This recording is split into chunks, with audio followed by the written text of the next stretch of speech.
In the past, when a world power wanted natural resources from Africa, degradation and abuse occurred.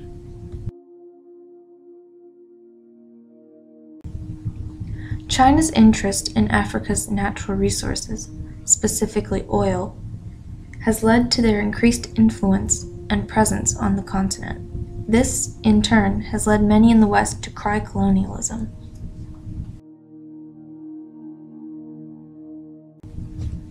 China's presence on the African continent is vastly different from the colonialism of the past due to the mutually beneficial agreements China has with nations like Nigeria and Angola.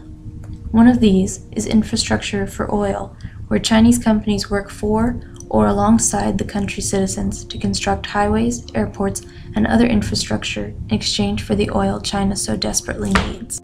Speculation about China's true motives in Africa have led to what John Bing and Stephen Chicoli call contending narratives. China is Africa's biggest trading partner and has inspired praise, envy, and some criticism. Much of the criticism comes from the United States. Most of the praise comes from Africa. This expansion have come charges of exploitation, mainly from those competing for African business. On trips to Africa, U.S. Secretary of State Hillary Clinton warned of a new colonialism threatening the continent. The majority of Africans see things differently, preferring China's influence over America's by a wide margin. One U.S. survey conducted in 10 African countries found respondents overwhelmingly in favor of a Chinese connection. Without a doubt, China has had a huge correlation with the increase in African GDP. And let me quickly tell you why. What happened was Chinese demand increased the demand for African commodities, lifted the price structure, so we effectively got a much better price. Giles Mohan and Marcus Power, both of the UK, are concerned that China's interest in Africa is less based in charity and more for their natural resources. They question who benefits, because the Chinese do not interfere politically and are more than willing to benefit corrupt regimes. This is hardly a unique view in the West. Where China needs to play a better role is it's sometimes disregard to the governance issues and the transparency issues, the issues around democracy or issues around human rights. If you look at the contrast, America has really made political concerns the center of its focus in Africa, and China has made its economic interests the focus of its policy in Africa.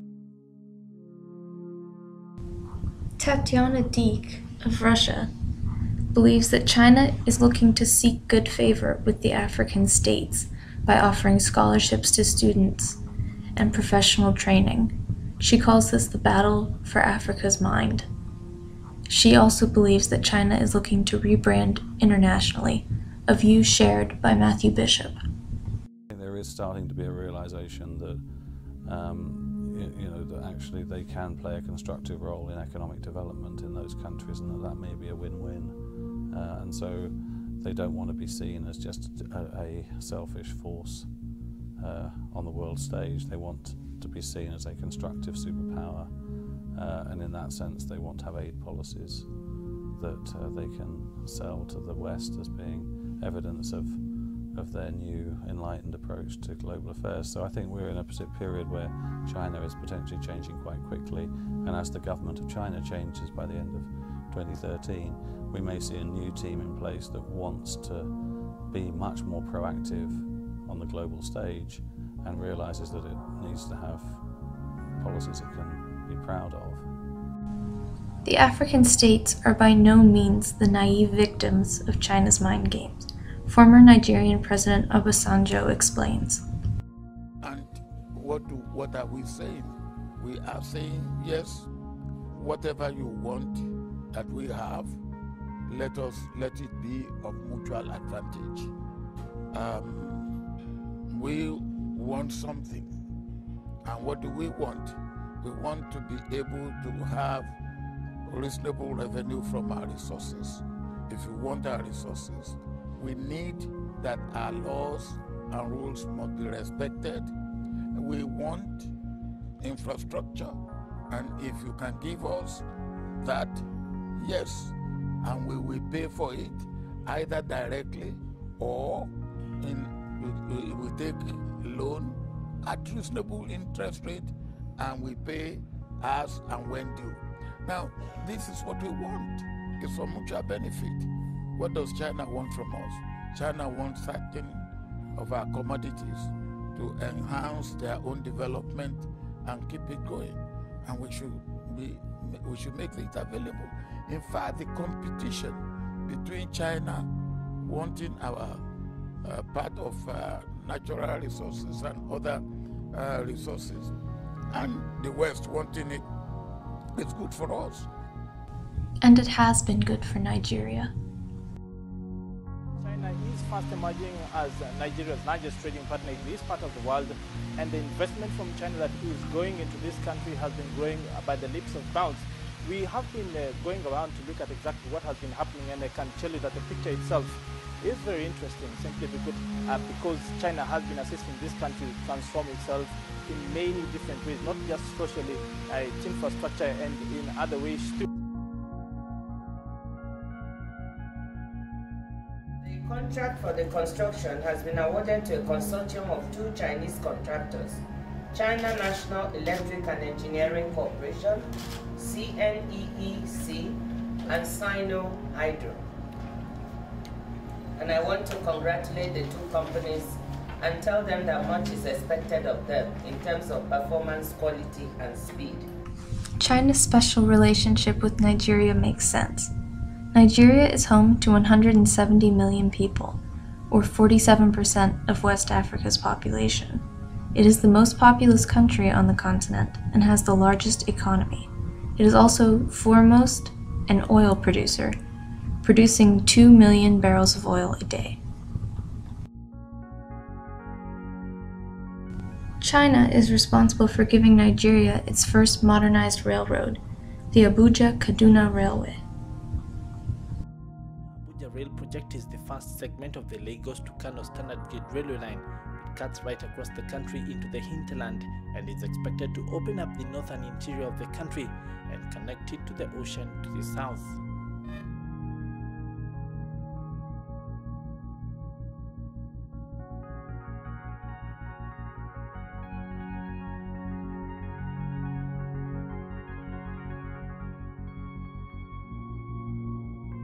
According to the Institute of African Studies at Zhejiang Normal University in China, the trade volume between China and Nigeria as at 2013 stood at some $13.5 billion, an increase of 75% from the $7.7 billion recorded in the year 2010. On the whole, I think we are very much satisfied with the trade relation between China and Nigeria.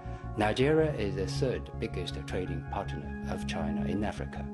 And I can foresee potentials for the trade relationship between China and Nigeria. Tatiana Deek mentions another reason China's interaction with African nations differs from colonialism: its use of soft power, which she says includes an exchange of high-level visits, cultural and scientific ties, and focus on African medicine and education. Chinese companies have been working in Nigeria for over 40 years now. One of these is the China Civil Engineering Construction Company. According to the company's chief executive in Nigeria, infrastructure development is just the first phase of cooperation between the 2 nations, with technology transfer already taking place. We set up 2 schools. One is in Lagos, one is in Abuja, for the training of the Nigerian staff, improve the technology ability and the transfer of technology. And also, some senior staff, we send them back to China, to the university for training. Well, indeed, the numbers themselves, they are telling the story, the fact that China and Africa have been cooperating in a big way, and in particular with Nigeria. Some of those companies that we have visited to read just what they were doing have extensive projects. One company in particular, CCEC, has over $30 billion in different contracts spread out across 120 different sites in this country.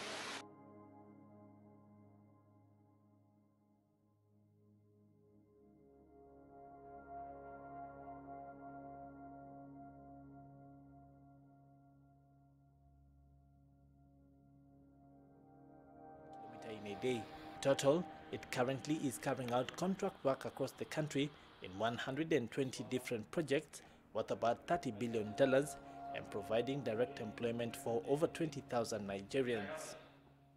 We believe ourselves and we believe Nigeria. We know if you are responsible for Nigeria, Nigeria will accept you. We will continue to provide good infrastructure service for Nigeria. According to the Forum on China-Africa Cooperation's website, what the West is doing in Africa is neocolonialism, while China's exchanges with Africa constitute a relationship of friendship and win-win outcome. China has built over 100 schools, 30 hospitals, 30 anti-malaria centers, and 20 agricultural technology demonstration centers in Africa. According to a research center conducting regular opinion polls in Nigeria, China has a steadily high rating between 75 and 86%.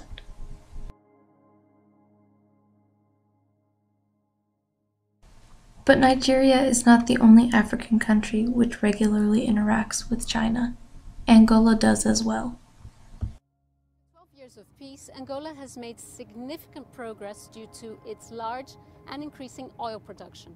Angola has one of the world's fastest growing economies, and the government predicts that it will grow 8.8% this year. Due to the oil found in Angola, the United States and China are both upping their aid in recent years. According to Hong Zhao in the East Asia Journal, the U.S. Department of Defense is paying closer attention to Africa in recent years. The largest portion of U.S. aid to Africa is being directed to Angola and Nigeria, which are the leading African oil suppliers to the U.S. and to China.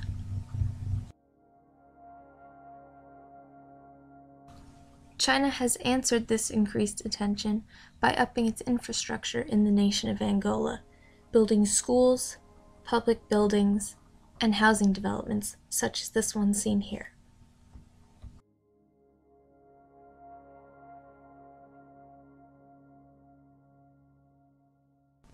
China ensures that the residents know that these structures were built by the Chinese for their benefit. KK appeals to us greatly. We are very satisfied with the layout of the city and its modernization, as well as its water supply and power supply. We used to live in the old town where water supply and power supply was often cut off, but it is totally different here. It never happened. Angolan President Jose Eduardo dos Santos has visited the KK project 5 times during its construction. He called it a pearl project. Though the KK housing development will be used by other African nations as a model for housing developments, it has been met with some criticism, especially in the Western press. Tourists are getting squeezed out. Most Angolans survive on less than $2 a day. Maria Matias works as a maid. She says life has gotten harder and the government hasn't helped provide jobs or housing. When in school, we were always told that Angola was a very wealthy country with oil and diamonds. Now we see foreigners come in and take Angola's wealth instead of us getting opportunity or seeing the money. That sentiment is a problem for longtime ruler Jose Eduardo dos Santos. Rights groups accuse the government of rampant corruption, which the government denies, and points to developments like Quilamba as an example of its commitment to the people. Houses with no people doesn't solve the problem. They are solving the problem because people are moving. The idea was start the town in an area that you don't have any problem to relocate people, and from there you will develop all the things. So start from complete scratch. Complete. Economists believe that Quilamba is aiming at the wrong end of the market. Entry-level apartments here run at $120,000 each, an amount most Angolans can't afford. The government has promised more low-cost housing, but Quilamba could become a $3.5 billion white elephant. Dan McKenzie, CNN, Luanda, Angola. Despite the criticisms of the West, the Organization for Economic Cooperation and Development has concluded that China's presence and influence in Africa has in no way deepened corruption among African governments. As one Hong Kong journalist noted, because China's aid and loans are tied to infrastructure projects, corrupt officials cannot use it to buy Mercedes-Benzes. An American journalist in Africa, Jennifer Bree, has argued that China's aid is more effective than Western aid because much of it is used for hydroelectric power dams, railroads, roads, and fiber optic cables, which will benefit ordinary people no matter how corrupt the regime under which they live is. One effect of the infrastructure for oil agreements has been the rapid urbanization of Africa. According to the Africa Development Bank, in the year 2010, the share of the African urban population was about 36% of the total and is projected to increase to 50% and 60% by the year 2030 and 2050 respectively. That in 5 years, we begin to say the African urban population will be larger than the total urban population in Europe or that in Latin America. In most of the sub-Saharan African countries, most of the people who live in cities live in slums. These photos are taken in 3 different times at the same place. So I think this is not very strange to Chinese culture because we used to do that. We dismantle a lot of families and remove them, relocate them and build new houses. Africa then could learn from China, as China has already gone through such rapid urbanization. It is to this end that some measure of exchange programs have already been happening, with Kenyan planners working in China, an experience which they say has been transformative. Because of this common experience, the Chinese have worked alongside African companies and local governments to create policies and plans to avoid this kind of urban poor problem getting out of control.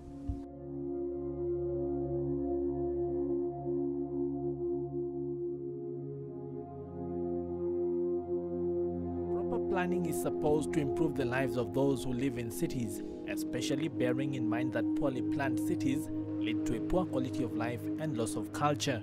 If you look at how fast urbanization has taken place in Africa, if there's one country that has experienced this kind of urbanization, meaning such speed and amount, that must be China.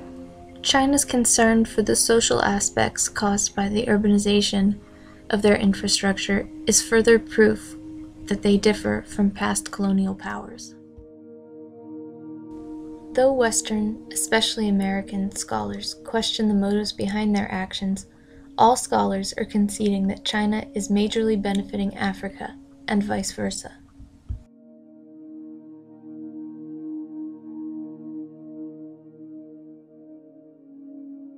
The distance from Cape Town, which is southern part southern point of Africa, to Cairo, which is northern part of Africa, is 3 times the distance from New York to California. That's about 9,000 miles. And the Chinese have built a road that goes that distance. It goes through about 15 countries. It'll take you about 5 weeks to drive it. But it's fully tarred, and it's that sort of engagement, that sort of investment that is really prized in an environment where you have young population and people very keen to improve their livelihoods. It is my belief that though China's primary motive for interacting with Africa comes from an economic and not humanitarian position, their history with unwanted outside influences has altered the way they treat the African people. It also refutes the notion that the Western media has of neo-colonialism.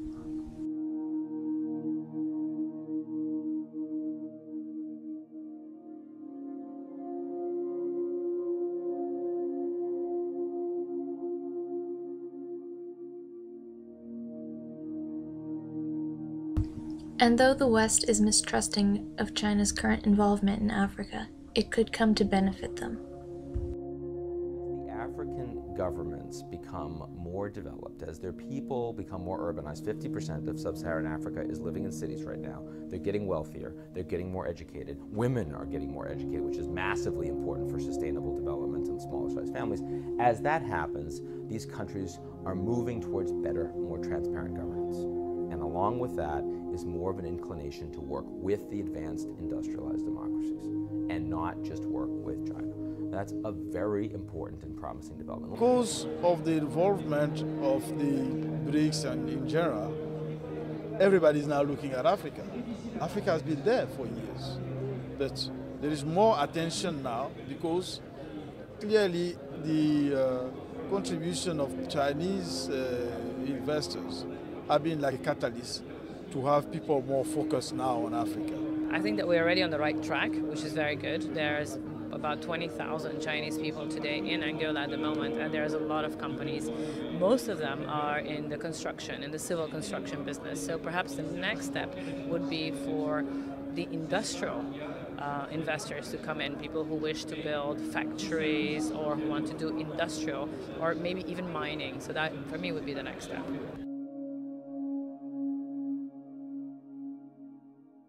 As Julia Strauss points out, what is more important than how the Chinese perceive their interaction with the Africans, or how the Western media perceives China's interaction, is the way that the Africans perceive it.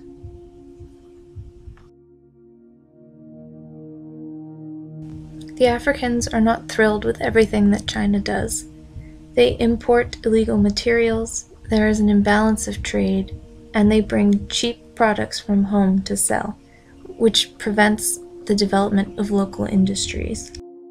Africans are dissatisfied with the low wages that they are paid and the non-compliance with African labor laws by the Chinese companies. Many Africans are also concerned with the complete disregard for environmental protection.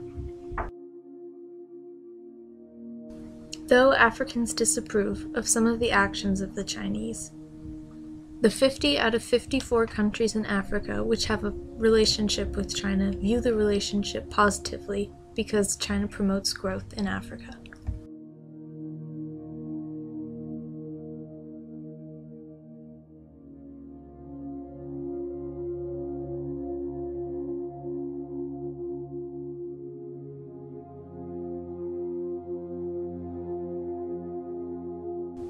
Though how the Sino-African relationship will continue to play out is agreed by almost all researchers to be unknowable.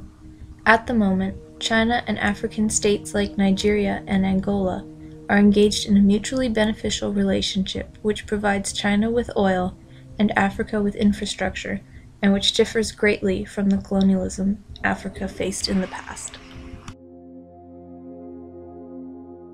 Africans are optimistic this will continue. Well, China used to be where we are now. A lot of poverty. I remember when I was young, I used to read a lot of magazines from China. A lot of rural areas, a lot of poverty. But somehow they managed to grow out of it. Second largest economy now. Okay? Therefore, if we borrow their concepts and their practices and their way of doing things and their way of thinking and the way they look at life, we too are going to make